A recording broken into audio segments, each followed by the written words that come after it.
So welcome back everybody. In today's episode we're going to be building a heavy-duty roller stand. This is going to be for all of these large propane tanks that I've been processing. I've been building cookers out of these tanks, large fire pits, fire rings, and all kinds of other cooking appliances.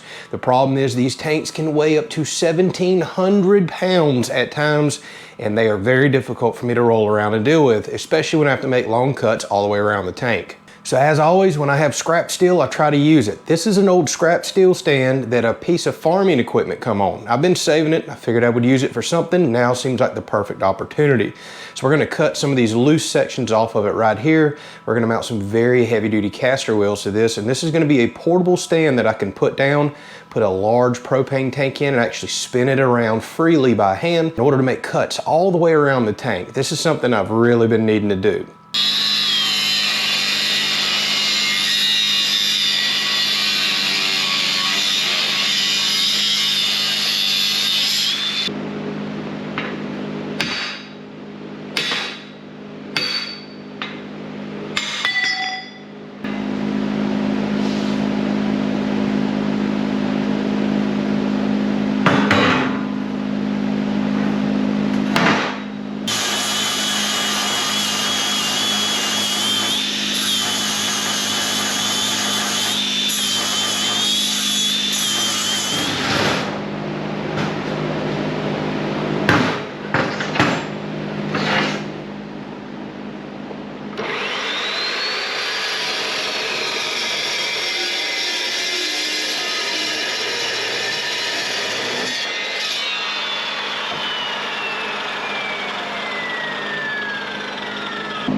All right, so let me show you what I whipped up here. This is all scrap other than I did buy. The wheels, this is actually the bottom side.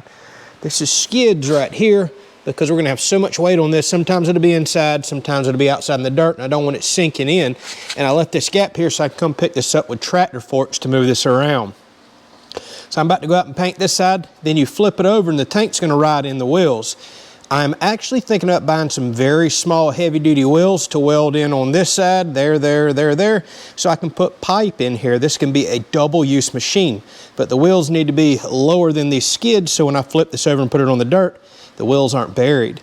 But that just come to me. We might make this dual purpose. Or I could put rails on this side, maybe make some clamp-on movable wheels so I can go all the way from small size pipe if I need to weld it, spin it or cut it, all the way up to really large size cylinders that won't fit in these wheels over here. So that's something definitely worth playing around with that just came to me.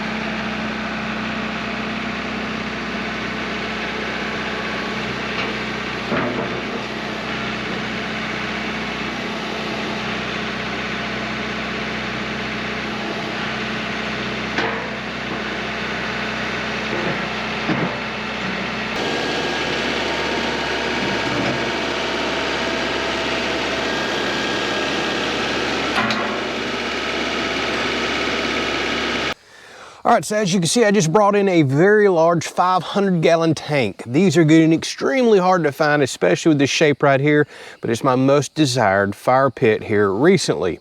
Now, before you ever cut on a propane tank, I like to fill them slap full of water and purge them.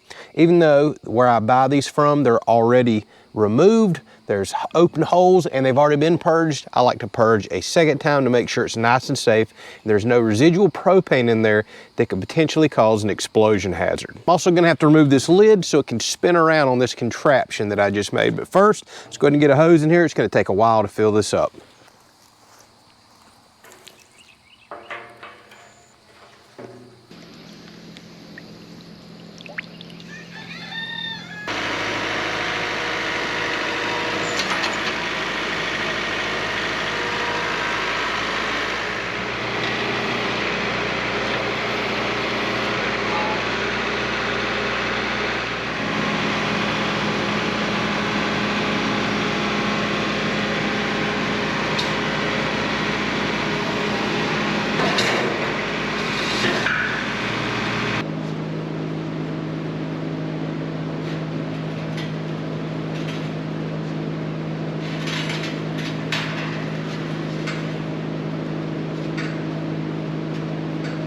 All right, so we're on, and as y'all see, you know, I can spin a 1,000-pound or probably 800-pound tank by hand very easily. So now I can cut and work all the way around it, just what I intended.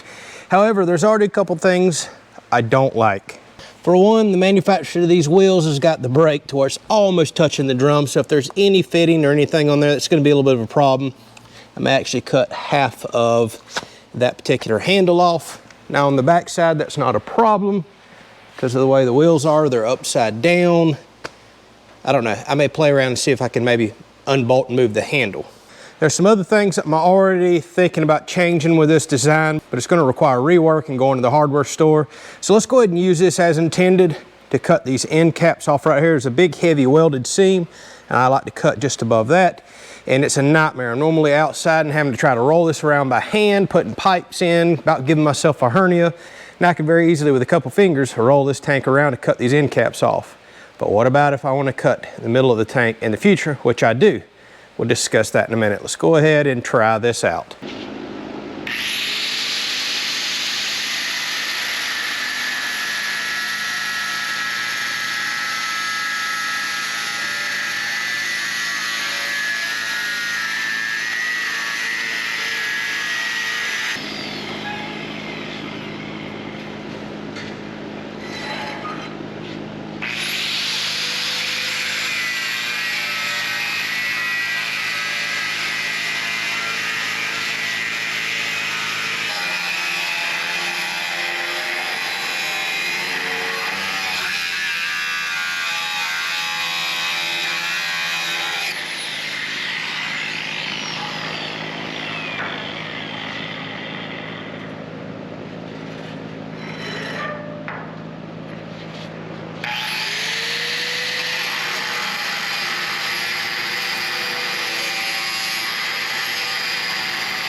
Man, this is some hot and sweaty work, but we've made progress. And I will say, this roller right here makes a heck of a difference. So what y'all just seen that I done, I made all the cuts inside, which was nice. Could just spin this by hand. And then I left 1-inch sections on the top and on the bottom so the domes wouldn't roll off in my shop and, well, crush things. Roll it outside and then make the last 2 final little cuts and drop the fire pits out here on the end. So thoughts, this works really, really well, but I'm not happy with the design. I think we're gonna do a part 2 to this. I've got to go pick up some hardware, take care of some other projects before I can jump back on this. So it'll be about a week, but I'll see y'all back. I think I've come up with an idea using some spare other materials that I have. I've just gotta go get some bolts, and we're gonna make these wheels to where they can be fully adjustable in and out. So no matter what length tube that I have or what diameter, and I'm talking down to something this big if I wanna cut pipe, all the way up to stuff this large right here. I'm gonna make these wheels where they can go in and out. Now, since I've already have this frame and time invested in it, I'm gonna keep it and just build what I want on top of that, since I've already got it set up to be rigid and to take tractor forks to pick up and move. Forgot to mention is these wheels are 4,000 or either 5,000 pound rated wheels. So very heavy duty, can handle 2.5 times of my heaviest tank that I put on here. And as I mentioned before, they do have this locking lever, although it's a bit close to the tank. I can lock these, you know, so if the tank is maybe rolling too freely or whenever I get down to a smaller size piece of pipe. So what I'm about to do here over the next couple of days is convert these big domes right here into some fire pits. If you haven't seen that before, I'll just show some real quick clips of what that looks like. I just recently built a few of these. I've got a very long wait list of people wanting these, so I'm going to continue to knock some out every few weeks. That's why I want this roller stand to help me out to continue to go through this. I also cut real thick fire rings out of these as well, because I mean, it's 3/8 inch thick material. You get a lifetime fire ring out of this right here, and I weld handles and all on. For the people that's tired of buying stuff at the big box stores that just rust out in one season, well, if you don't neglect any of this, this should last you a lifetime. So in the next episode, part 2, I guess, whenever I get this idea in my head figured out. The whole time I've been out here cutting and working, I'm listening to podcasts and I'm sitting here also thinking, how can I change this? How can I change that? Still ain't got it completely figured out, but I think I know the path I want to take. So we'll do another quick little DIY build. We may finish these up in that episode as well. And then we're going to move on to some other fun projects around here. Thanks for watching. Hopefully you enjoyed it.